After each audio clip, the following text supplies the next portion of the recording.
And so the idea of the flipped model says technology now allows us to capture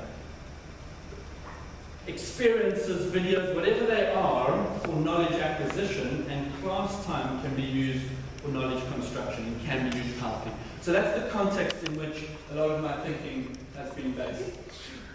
And so what I've done is to try to produce those online videos that we can start to use for knowledge acquisition. Are we deliberately and intentionally creating seismic waves that move kids up into that abstract and then back down to ground themselves, and then back up to get the, and then back down to ground themselves? Now obviously you're not going right back to the spoonful of salt. But actually talking about NaCl to remind the kids that that's table salt is really helpful. Because you say it once, does the kid get it? No. How do you know? Because when they answer the exam question, you suddenly realize, oh my goodness, I have no idea what the AQ stands for. Why don't they have an idea? Because you only told them once. You expected them to just move up into the abstract complex without creating the seismic waves. In other words, without taking them there and back. What on earth is this going to do with videos and technology?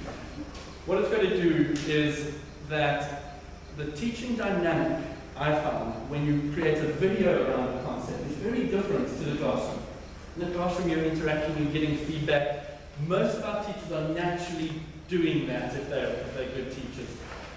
And in the videos that I was developing, I had to realize that intentionally I had to go from a very concrete, simple concept, take it into the abstract, because that's what we're trying to do in science. We're trying to teach whatever it is, intermolecular forces. You can't see an intermolecular force.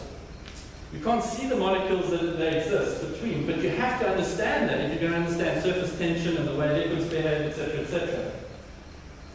So within the videos, I tried to create this seismic wave movement between simple, concrete, accessible, moving up into the abstract and complex and back again.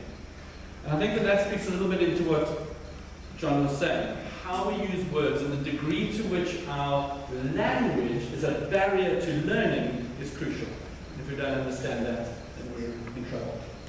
All right, let's go back to Teach SA. What I wanted to do was to provide resources that teachers could use straight away.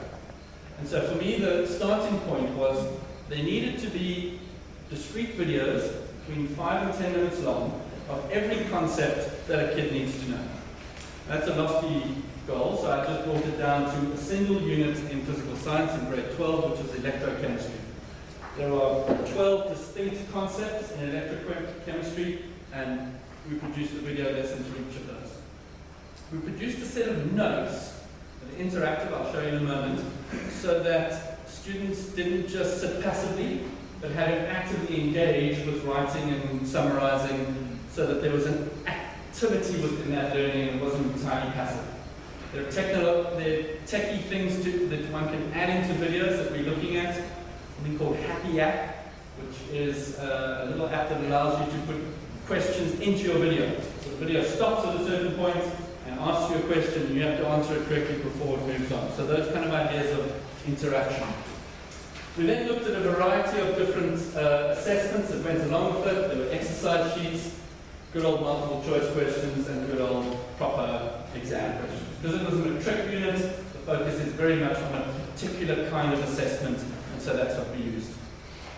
There were answers to those, and then there were videos that then explained the answers to those particular ones. Some of you might be using Paul Marie's paper video. Does that ring a bell? No? It's a similar kind of idea, basically somebody going through a past exam paper. So that was the group of resources that we put together for that particular module.